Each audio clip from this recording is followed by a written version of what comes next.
더 좋은 것을 주시는 하나님이라고는 제목으로 잠시 말씀을 나눠보도록 하겠습니다. 여러분, 인생에 그런 파란만장한 일을 많이 겪으신 분들이 하시는 말씀 중에 하나가 내 이야기를 책으로 쓰면 한 줄은 될 거야 하며 그런 얘기 하십니다. 근데 제가 그렇게 만나본 분들 중에 책을 쓰신 분을 한 분도 못 봤어요. 사실 글 쓰는 게 어렵습니다. 이제 뭐 저희 목사들이야 열심히 글을 쓰고 특히 이제 설교의 그런 원고들을 이렇게 쓰는데 제가 이 원고를 쓰는 방식이 다르고 우리 김대호 목사님도 쓰는 방식이 다릅니다. 이렇게 얼핏 이렇게 제가 좀 배울 거 있나 싶어서 이렇게 보면 저랑 달라요. 다른데 한번 따라 해볼까 싶기도 한데 따라하면 또 제가 또 말이 꼬일까봐 그래서 제가 쓰는 대로 씁니다. 근데 사실 글 쓰는 것이 참 어렵습니다. 이렇게 논리적이고 또 이 읽는 사람들이 읽을 때 이게 가독성이 있어가지고 막 줄줄줄 이렇게 읽혀가야 되는데 그 글 쓰는 것이 참 어렵습니다. 그래서 이 제 주위에 글을 잘 쓰시는 그런 교수님들이나 목사님들이 계시는데 그분들 보면 참 배우고 싶어요. 배우고 싶은데 참 되지 않는 모습을 볼 수가 있습니다.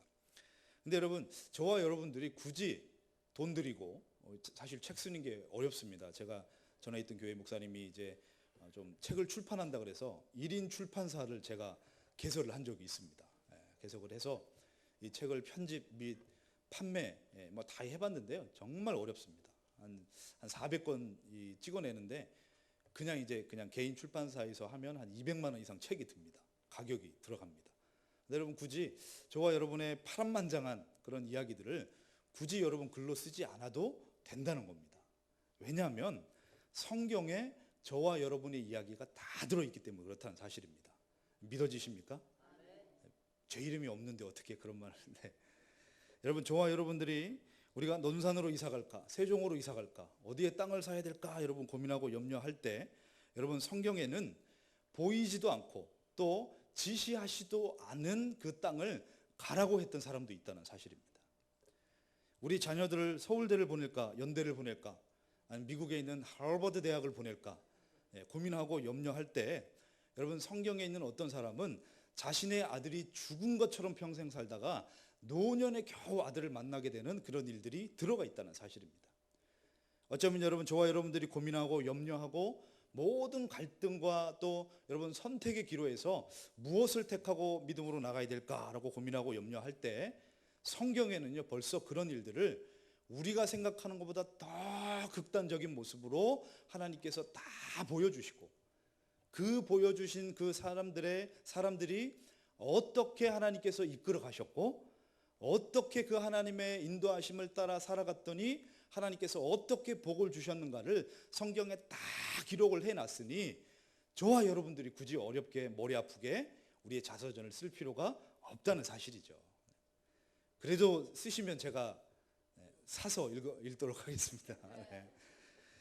마찬가지로 여러분, 성경에 특히 오늘 다윗의 모습을 통해서 하나님께서 우리에게 또 보여주시고 또 다윗의 모습 속에서 나타난 저와 여러분의 모습을 우리에게 보여주고 계신데요, 오늘 본문의 내용은 어떤 내용이냐면 이 다윗이 이 사울 왕의 이 사위가 됩니다. 사위가 되고, 그런데 이 사울의 시기에 의해서 다윗이 이 사울을 피해서 노피라고 하는 지역에 이렇게 도망을 오게 됩니다. 이 장인이 사위를 죽이려고 하는 그런 상황이죠. 근데 거기에 보시면 이 성전이 있었는데 거기에 아히멜렉이라고 하는 대제사장이 등장을 하게 됩니다. 그래서 21장, 22장을 살펴보시면 이 다윗이 죽음을 피해서 이 대제사장 아히멜렉을 만나서 그에게 혹시 먹을 것이 있습니까? 라고 얘기를 했더니 제사장이 먹을 수 있는 진설병을 5개를 얻고 또 물어봅니다. 혹시 무기 될 만한 거 없을까요? 그랬더니 무기가 하나 있다, 가져가라 라고 얘기를 합니다. 근데 오늘 이 본문에 보시면 이 아히멜렉이 이 다윗이 오니까 어떻게 왔느냐라고 물어봤더니 살짝 거짓말을 해요. 사울 왕이 나한테 뭔가 지시를 했는데 그것 때문에 몰래 왔다라고 하는 지시를 합니다. 그리고 칼도 달라고 하면서 칼을 왜 필요하냐 그랬더니 왕이 나한테 무슨 일을 시켰는데 내가 급하게 온다고 무기를 가지고 오지 않았다라고 하면서 아히멜렉을 살짝 속이는 그런 장면이 등장하게 됩니다.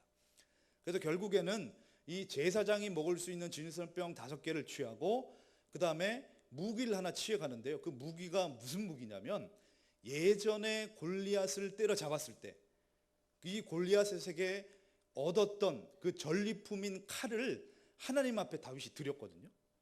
그 칼이 지금 이 아히멜렉이 있는 이 놉 땅에 이 성막에 있었다는 사실입니다. 그래서 그 칼을 얻어서 이제 도망을 가게 되는데요. 나중에 오늘 이제 첫 절의 말씀에 7절의 말씀에 보시면 도액이라는 사람이 있는데 이 사람이 사울의 목자장입니다. 근데 이 사람이 딱 보니까 다윗이 와가지고 무기랑 먹을 것을 딱 이쪽 가고 이 도액이 나중에 사울 왕한테 딱 일러버리죠. 그러니까 사울 왕이 어떻게 하냐면 나중에 화가 나서 여기에 있는 이 제사장의 성읍에 있는 85명의 제사장을 다 도륙하는 그런 사건이 나타나게 된다는 사실입니다. 자, 이런 배경 속에 과연 하나님께서 오늘 이 다윗을 통해서 또 이 모습 속에 나타난 저와 여러분의 삶에 어떤 또 교훈을 하시기를 원하시는지 잠시 살펴보는 믿음의 시간 되기를 소망합니다. 첫 번째는 여러분, 이 다윗이 먹었던 것이 제사장 외에 먹지 못할 그런 떡입니다. 오늘 여러분 레위기 24장의 말씀에 보시면 이 안식일마다 떡을 12개, 그러니까 12지파를 의미하는 이 떡 12개를 이 한 주마다 매주 이제 하나님의 성전에 올리게 돼 있습니다. 근데 이 떡은 나중에 이 레위기 24장의 말씀에 보시면 이 떡이 이제 한 주가 지나고 다음에 새로운 떡이 올라오면 이 올라와 있던 떡을 물려가지고 물리게 됩니다. 그러면 이 물린 떡을 누가 먹냐면 이 아론의 자손들, 이 레위와 제사장의 이 대제사장의 반열의 이 사람들이 먹을 수 있는 떡이 바로 이 진설병이라는 겁니다. 근데 오늘 다윗이 그것을 먹습니다. 그걸 먹어버리는 거죠. 어떻게 보면 여러분 율법을 어긴 것처럼 여겨지는 그런 모습을 볼 수 있다는 사실입니다. 근데 여러분 이 다윗이 먹은 떡에 대해서 하나님께서 한 번도 원망하거나 하나님께서 질타하시는 모습이 나타나고 있지 않습니다. 그리고 여러분 마가복음 2장 25절부터 7절의 말씀해 보시면 예수님께서 도리어 다윗이 먹은 떡이 정말 율법으로 사람을 살리는 생명의 떡이었다라고는 그런 말씀까지 한다는 거죠. 그렇다면 여러분 오늘 이 떡이 어떤 의미를 줄 수 있을까? 오늘 이 떡을 통해서 하나님께서 다시 보이시는 것은 뭐냐면 하나님께서는 이제는 사울 왕을 패하시고 다윗을 하나님의 왕으로 세우시는데 이 하나님께서 다윗을 이스라엘의 왕으로 세우는데 하나님의 은혜로 그가 왕이 되었다는 것을 이 떡으로 보여주고 있다는 사실입니다. 어떻게 그렇게 추론할 수 있냐? 여러분 21장의 말씀해 보시면 이 앞에 보시면 이 사울 왕이 될 때 하나님께서 그에게 떡을 2덩이를 주십니다. 근데 오늘 다윗에게는 몇 덩이를 주실까요? 5덩이를 주시죠. 이 5덩이는 어떤 의미가 있냐면 이 다윗이 골리앗을 무리칠 때 그가 여러분 가서 매끈한 돌 몇 개를 가져올까요? 5개를 가져오죠. 여러분 이 골리앗의 키가 3m 정도 된다고 합니다. 그가 입고 있는 갑옷이 50kg가 넘는다 그래요. 50kg.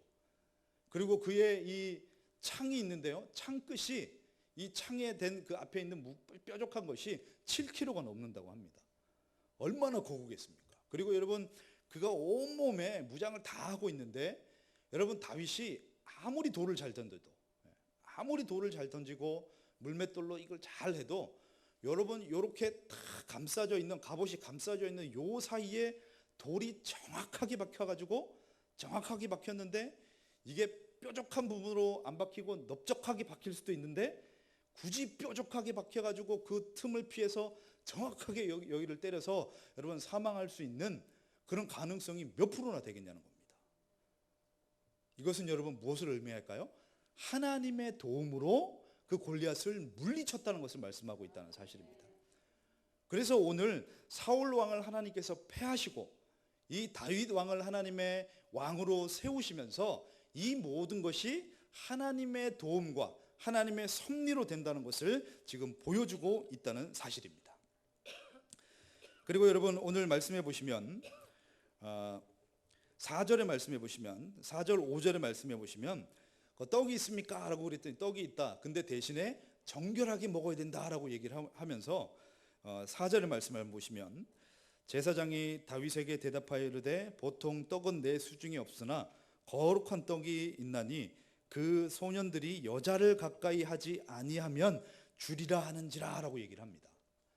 이 떡을 먹을 때는 여러분 다시 우리가 신명기 말씀해 보시면 전쟁에 나갈 때 여인과의 동침을 금합니다. 왜냐하면 그 여인과의 동침을 좀 부정한 것으로 성경은 보고 있어요. 그래서 그 동침을 하지 않고 거룩한 전쟁에 나가야 된다는 겁니다. 근데 오늘 이 떡을 먹을 때 혹시 그렇게 부정한 것이 있느냐라고 물어봤더니 다윗이 뭐라 그러냐면 내가 3일 동안 여인을 가까이 하지 않았습니다 라고 막 얘기를 한다는 겁니다. 그러니까 지금 여기서 말씀하고 있는 것이 이제는 사울 왕과 이 다윗의 이 갈등이 하나님에 의한 거룩한 전쟁이라는 것을 우리에게 보여주고 있다는 사실입니다. 여러분 이 모습을 통해서 저와 여러분의 삶에서 일주일의 삶에 우리 속에 얼마나 많은 여러분 그런 전쟁들이 일어나고 있습니까? 육체의 소욕과 성령의 소욕, 성령의 은혜, 믿음의 길을 걸어가는 여러분 그 좁은 길을 걸어가는 이 좁은 길을 걸어가면 내가 가는 것을 아무도 알아주지도 못하고 내 공로, 내가 하는 것들을 전혀 모를 수 있는 그 길. 그러나 여러분 이 넓은 길로 가면 내가 좀 편하고 내가 하는 것이 다 드러나고 정말 너무너무 편안한 길이지만 하나님의 의와는 반대되는 길, 우리 모든 갈림길 가운데 과연 내가 어디로 갈까 하는 많은 여러분 그런 영적 전쟁 가운데 저와 여러분이 있다는 사실이죠. 그리고 여러분 이 사단 마귀는 얼마나 저와 여러분들을 미혹하고 있습니까? 괜찮아, 선악과 먹어봐, 하나님처럼 될 거야. 여러분 인류의 첫 이 사람인 아담과 하와에게 하나님께 직접적인 창조의 모든 과정을 봤던 이 사람들을 여러분 교묘하게 미혹했던 이 사단의 모습을 볼 수 있지 않습니까? 근데 여러분 이런 우리 주님도 여러분 그 광야에서 시험을 당하시는 그 모습을 볼 수 있습니다. 근데 여러분 얼마나 저와 여러분들의 삶에 이런 영적 전쟁이 우리 속에 있다는 사실입니다. 그래서 여러분 하나님께서 저와 여러분의 모든 삶이 그냥 내가 살아가고 내가 싸우고 내가 이 갈래길 가운데 그냥 이 길을 가고 저 길을 가는 것이 아니라 이 모든 것들이 하나님 앞에 거룩한 영적 전쟁이라는 것을 우리에게 보여주고 있고 그 영적 전쟁 가운데 저와 여러분들이 거룩함으로 나가야 된다는 것을 우리에게 보여주고 있다는 사실입니다. 그래서 여러분 이 떡을 통해서 우리에게 보여주시는 것이 바로 다윗이 하나님의 섭리 가운데 뜻 가운데 또 하나님의 도움을 받아 다윗이 왕이 되었다는 것을 우리에게 보여주고 있다는 사실입니다. 두 번째는 뭐냐면 다윗이 들고 간 무기입니다. 여러분 이 다윗이 아히멜렉 제사장에게 무기로 쓸 것이 혹시 있습니까? 라고 물어봤더니 이 제사장이 뭐라고 그러냐면 9절에 보시면 네가 예전에 엘리 골짜기에서 죽인 블레셋 사람 골리앗의 칼이 보자기에 쌓여 에봇에 숨겨져 있다라고 얘기를 합니다. 이 얘기는 뭘까요? 다윗이 골리앗을 물리치고 여러분 정말 이 다윗에게는 얼마나 큰 영광이겠습니까? 얼마나 큰 영광이겠습니까? 예전에 저희 아버님께서 그 노태우 대통령께서 대통령 되실 때 저희 아버님은 이제 대구 분이니까 이 노통께서 이제 대구에 오셔가지고 저희 아버님과 악수를 하셨대요. 그래서 얼마나 영광이냐고 그러고 오셨어요. 그래서 사진을 하나 받아 오셨습니다. 그래서 막 집에다가 TV 밑에다 딱 이만하게 뽑아가지고 두셨는데 이거 가문의 큰 거라고 이렇게 봤는데 저희 아버님은 보이는데 노 대통령의 뒤통수밖에 안 보이는 거예요. 근데 저희 아버님은 가문의 영광이냐 누가 봐도 아버지 누구예요? 누굽니까? 그랬더니 노태우 대통령님 아니냐고. 아무리 봐도 저는 모르겠어요. 이분이 노태우인지 박태우인지 모르겠습니다. 근데 저희 아버님은 가문의 영광이라고 이거 잘 두라고 그러다가 이제 나중에는 이렇게 치우시긴 하셨습니다만 여러분 오늘 다윗이 그 어린 나이에 그 아버지와 형제들에게 무시당하며 살았던 이 다윗, 근데 그 전쟁에 나가는데 그 사울 왕도 여러분 그 골리앗이 무서워서 못 나갔는데 이 다윗이 여러분 내가 곰을 때려잡고 호랑이를 때려잡던 그 실력으로 만군의 여호와 이름으로 내가 나갑니다 라고 하면서 돌멩이 5개 들고 나가서 여러분 한 방에 골리앗을 쓰러뜨렸다는 사실입니다. 그리고 여러분 그의 칼을 빼어 성경에 보니까 그의 칼을 빼어 그의 목을 베고 전쟁에 승리하게 되는 모습을 볼 수 있어요. 저 같으면 저 같으면 그 칼을 깨끗이 닦아서 표고를 예쁘게 해서 안에다가 LED를 다 집어넣고 그죠? 타이머를 맞춰가지고 저녁 때는 불이 들어오고 낮에는 꺼지게 해가지고 집안 가장 높은 곳에 아마 그걸 뒀을 것 같아요. 근데 여러분 다윗은 어떻게 했냐면 그것을 하나님 앞에 드렸다는 사실입니다. 가장 귀한 것을, 가장 영광스러운 것을 하나님 앞에 드렸습니다. 이유는 뭐겠습니까? 그 전쟁을 하게 하시고 이기게 하신 분이 하나님이셨다는 것을 고백하고 있다는 사실이죠. 저희 사택에 오시면 TV 밑에 우리 양영자 선교사님의 사인이 있는 탁구채를 제가, 여러분 다 이렇게 어디 책에 받으셨죠? 저는 오시는 거 알고 라켓을 하나 샀습니다. 이 고무가 안 발린 것을 사가지고 깨끗하게 해서 거기다가 사인을 받았어요. 그래가지고 그거를 TV 밑에 오른쪽에다가 이렇게 딱 세워놨습니다. 이거 뭐 하나님 앞에 드리긴 좀 그렇고, 그래서 이렇게 딱 올려놨습니다. 근데 이 말씀을 묵상하다가, 이거 만약에 우리 아들이 아빠 이거 저 주세요 그러면 뭐 줄 수는 있겠지만 좀 아깝지 않을까라는 그런 생각이 듭니다. 다윗은 여러분 그거보다 더 귀한 그 여러분 가문에 대대로 내려올 수 있는 그 칼을 하나님 앞에 드렸다는 거죠. 근데 하나님 앞에 드렸는데 그 칼이 지금 어디에 있다고요? 이 아히멜렉이 있는 이 놉 땅에 이 칼이 있었다는 사실입니다. 근데 여러분 그렇다면 이 다윗이 거기에 칼이 있는 줄 알고 갔을까요? 모르고 갔을까요? 모르고 갔다 그러면 얼마나 은혜롭겠습니까? 그죠? 하나님 앞에 딱 드렸는데 자기가 피해 갔는데 어떤 성전 들어갔더니 네가 옛날에 드렸던 게 여기 있어, 할렐루야, 이렇게 될 수 있잖아요. 근데 여러분 안타깝게 성경의 이 히브리 원어의 문법을 보니까 다윗이 그 칼이 거기 있는 줄 알고 갔다는 겁니다. 알고 갔다는 거예요. 그러면 여러분 다윗이 그 성전에 왜 갔을까요? 그리고 그 칼이 왜 필요했겠냐는 겁니다. 여러분 앞서 말씀드렸듯이 골리앗의 키가 3m가 되고 그의 갑옷의 무게가 60kg 나가고 창끝만 7kg가 되는 엄청난 거구였습니다. 엄청난 거구였어요. 여러분 우리나라의 이순신 장군이 쓰시는 칼 중에 명나라 황제가 선물한 칼이 있는데 이 칼의 길이가 163cm라고 합니다. 보통 여인의 키 정도 되는 칼이라는 거죠. 근데 그 칼을 여기다 차면 이 팔로 뺄 수도 없을 것 같아요. 그죠? 163 정도의 길이면. 근데 이 칼은 여러분 그렇게 전투에 썼던 것이 아니라 지휘하는데 그 칼을 썼다는 겁니다. 그리고 이 칼을 이렇게 탁 이렇게 큰 칼을 차고 있으면 적군들이 보면서 위압감이 들게 하기 위해서, 그리고 지휘를 하기 위해서 그 칼을 들고 있었다는 거죠. 마찬가지로 여러분 다윗이 지금 이 칼이 필요했던 이유가 무엇이겠습니까? 다윗은 자기가 왕이 되려고 해서 왕이 되었던 사람이 아닙니다. 왕이 되기 위해서 여러분 모든 과정을 밟아오고 차근차근 해서 자기가 왕이 되는 그런 과정 가운데 있었던 사람이 아니라는 거예요. 우리가 지난 시간 우리 이양희 목사님을 통해서 우리가 말씀을 들었습니다만 다윗은 정말 무시받고 천대받았던 하찮은 그런 막둥이였다는 겁니다. 근데 여러분 그가 왕이 되었다. 그리고 여러분 너무너무 멋있고 잘생기고 키도 크고 힘도 좋은 사울왕을 하나님께서 버려버리시고 연약하고 부족하고 양이나 치고 똥이나 치우고 있는 이 다윗을 왕으로 삼겠다라고 말씀하셨을 때, 그리고 여러분 그에게 다가오는 엄청난 말도 안 되는 여러분 이 불합리한 모든 시험들과 어려움 앞에서 내가 정말 무엇을 의지할까? 그래서 다윗이 필요했던 것이 뭐냐면 그 골리앗을 물리칠 때 여호와의 이름을 힘입어 그것을 이겼고, 그래서 여호와의 능력으로 하나님께서 함께했던 그 믿음의 확신이 지금 다윗에게는 필요했다는 사실입니다. 그래서 그가 그 칼이 필요했던 겁니다. 그 칼이 필요했던 겁니다. 다시 말해서 여러분 우리 9절의 말씀을 한번 보실까요? 9절의 말씀을 보시면 우리 다 같이 한번 읽어보겠습니다. 제사장이 이르되 내가 엘리 골짜기에서 죽인 블레셋 사람 골리앗의 칼이 보자기에 쌓여 에봇 뒤에 있으니 내가 그것을 가지려거든 가지라. 여기에는 그것밖에 다른 것이 없느니라 하는지라. 다윗이 이르되 그 같은 것이 또 없나니 내게 주소서 하더라 라고 얘기를 합니다. 무슨 얘기냐? 그때 함께 하셨던 하나님의 은혜, 그 하나님의 은혜가 지금 나와 함께 하고 있으니 그것으로 충분합니다 라고 얘기를 하고 있다는 겁니다. 그것으로 충분하다. 그래서 여러분 다윗은 하나님의 능력이 나와 함께했던 그 여호와의 은혜가 나와 함께 하셨던 그 은혜, 그 고백, 여러분 그 능력으로 충분하다라고 하는 것들을 다윗이 고백을 하고 있다는 사실입니다. 사랑하는 성도 여러분, 저와 여러분에게도 이런 동일한 은혜가 넘쳐나시기를 간절히 바라겠습니다. 정말 여러분, 저와 여러분에게 필요한 것이 무엇일까요? 많은 것들이 우리에게 필요하다고 느껴질 것입니다.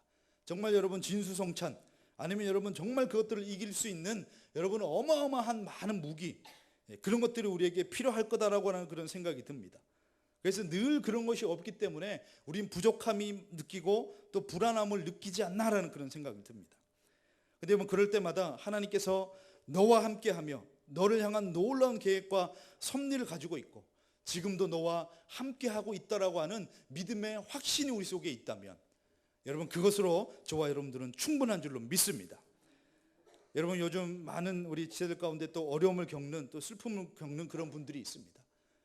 그분들에 가서 여러분 어떤 말로 위로를 하겠습니까?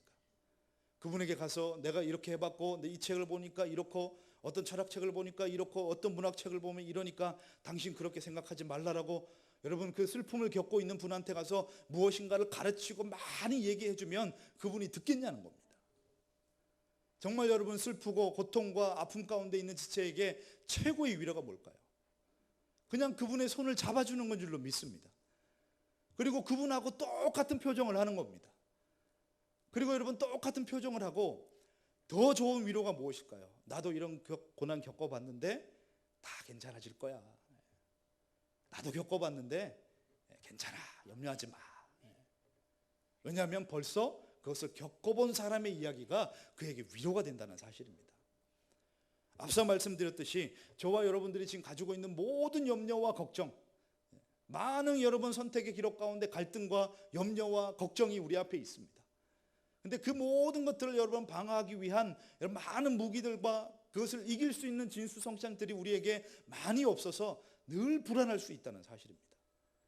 근데 성경은 우리에게 말씀하시는 것이 다윗이 정말 그에게 유일하게 딱 하나 있으면 되는 것, 바로 하나님이 나와 함께 하시고 하나님이 나의 힘이 되신다라고 하는 그 믿음의 확신만 있으면 그것으로 족합니다 라고 했던 이 다윗의 고백이 저와 여러분의 고백이 되기를 간절히 바라겠습니다.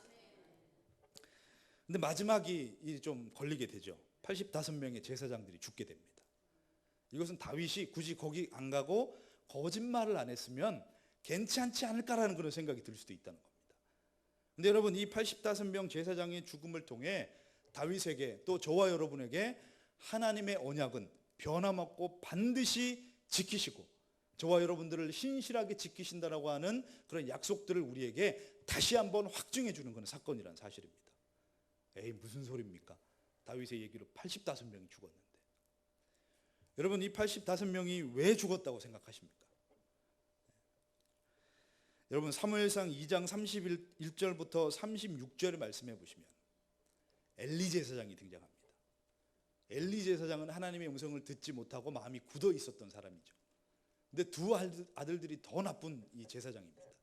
하나님께서 원하시는 불을 가지고 제사를 드려야 되는데 하나님이 원하시지 않는 불을 가지고 제사를 드리다가 즉사를 하는 그 모습을 볼 수 있어요.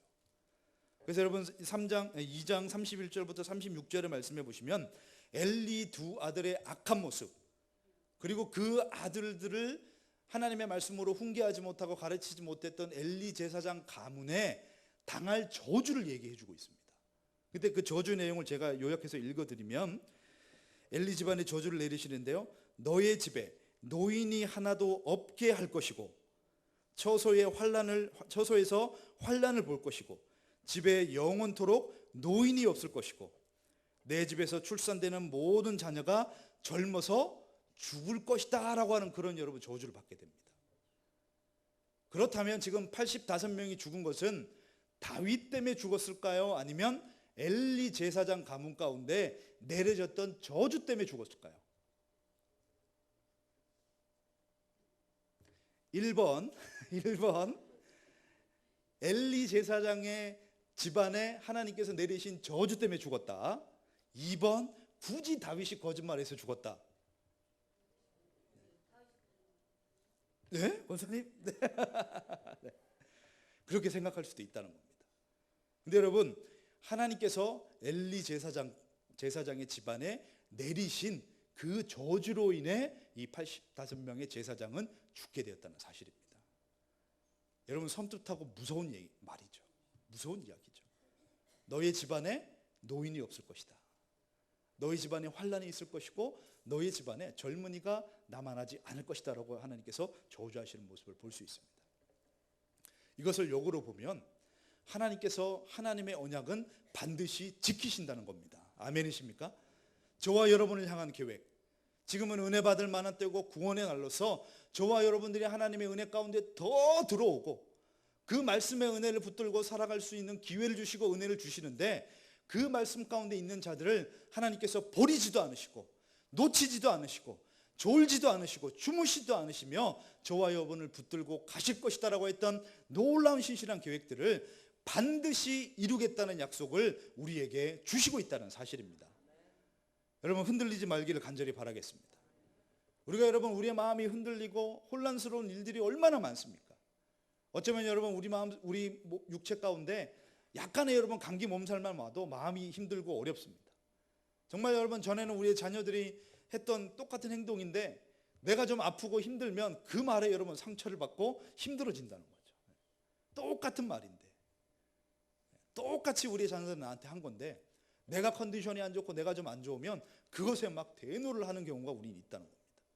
얼마나 여러분 우리의 마음이 흔들릴 수 있겠습니까? 근데 여러분, 믿음에 관한 것에 있어서 우리가 정말 믿음을 향해 잘 가고 있는지, 정말 하나님께서 나와 함께하고 계신지, 함께하고 계신데 왜 나에게 이런 문제들이 일어나고 있는지, 이런 고난에 대한 부분들, 여러분 이런 어려움에 대한 부분들에 대해서 우리의 마음이 흔들릴 수 있고 어려워할 수 있다는 사실입니다. 그럴 때마다 여러분, 성경에서 우리의 모습이 담겨져 있는 이 모든 내용들을 우리가 살펴보시고 다시 한번 다윗이 그 떡과 칼을 통해 그의 믿음을 확고하게 했던 것처럼 하나님께서 저와 여러분에게 주신 이 귀한 말씀을 통해 더욱더 힘을 얻고 믿음의 길들을 걸어가는데 흔들리지 않는 저와 여러분 되기를 간절히 바라겠습니다. 여러분, 결론의 말씀입니다. 하나님의 신실하심을 믿고 나가시는 저와 여러분 되기를 간절히 바라겠습니다. 그 신실함으로 얻어진 칼이 다윗에게 얼마나 자랑거리가 영광거리가 될 수 있었겠습니까? 근데 여러분, 그것을 하나님께 드렸습니다. 그 하나님께 드렸다는 것은 그 전쟁에서 골리앗을 물리친 것은 여호와의 이름으로 나갔기 때문에, 그리고 여러분 그 돌이 정확하게 그의 여러분 그 갑옷을 뚫을 수 있었던 것은 하나님의 능력으로 했기 때문에, 그래서 여러분 내가 한 것이 없고 모든 것이 하나님께 하셨습니다라고 하는 믿음의 고백으로 하나님 앞에 드렸더니 하나님께서 그 다윗이 어려움과 고난을 당할 때 여러분 만나는 모든 것들을 통해 하나님께서 더 좋은 것으로 허락해 주셨다는 사실입니다. 여러분, 진정한 찬양이 무엇이겠습니까? 오늘도 우리 주보라기 팀에서 정말 멋있는 찬양을 우리가 올려드렸습니다만, 여러분 우리가 성경에서 말씀하고 있는 찬양이란, 여러분 다윗이 그 사울의 창이 날아오고 화살이 날아오는데 그 큰 바위 밑에 내가 숨었단 말이에요. 그런데 다윗이 뭐라 그러냐면, 우리 하나님은 바위와 같은 분입니다. 여러분, 그가 정말 마실 것이 없고 먹을 것이 없고 정말 메말라버리는 광야를 걸어가고 있는데 여러분 눈앞에 뭐가 보이냐? 푸른 초장과 실 많은 물가가 보이더라는 거예요. 그래서 여러분 뭐라고 하면, 야, 내가 운이 좋고 내가 지리를 잘 찾아서 왔구나, 그죠? 딱 갔더니 저기에 막 푸른 초장과 물이 내가 잘 찾는 문화가 아니라, 아, 하나님께서 나를 사랑하셔서 이곳에 보내셨구나. 그래서 여러분 푸른 초장과 물을 보며 하나님을 찬양하는 겁니다. 우리 하나님이 바위와 같은 분이시로 나를 이렇게 붙드시는구나. 우리 하나님이 나를 버리지 않으시고 푸른 초장과 실 많은 물가로 나를 인도하시는 분이시구나. 이것이 진정한 찬양인 줄로 믿습니다. 다윗은 여러분 그 은혜를 가지고 걸어갔던 사람입니다.